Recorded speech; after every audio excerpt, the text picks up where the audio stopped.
All right, so I really briefly want to cover the two best ways to find sold listings, right?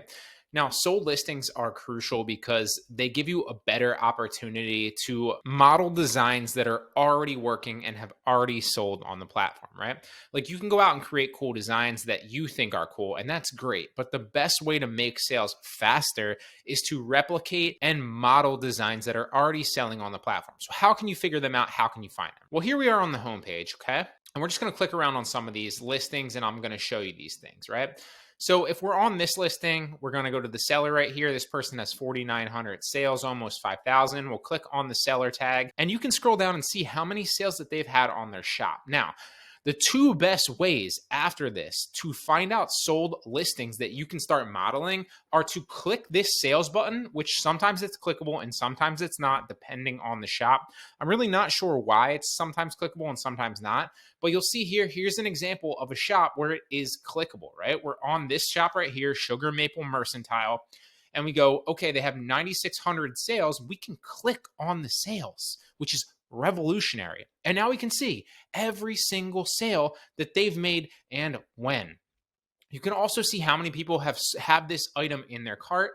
And then we can literally just go down the list and model all their past sales. And that's going to give us a higher likelihood of hitting it big with a design because we're not just creating 10, 20, 100 designs that we think are cool or 10, 20, 100 designs that, we've seen on Etsy. No, we're creating 10, 20, or 100 designs or more of designs that we know have sold on the Etsy platform. And here is the proof. So go down these listings and literally model all the listings that have sold recently. That's the best way.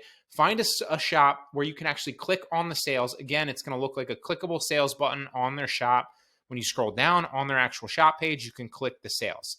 Now, it's not always the case that that's clickable. Sometimes it is and sometimes it isn't. More often than not, it will not be clickable. So just try to find shops where it is clickable.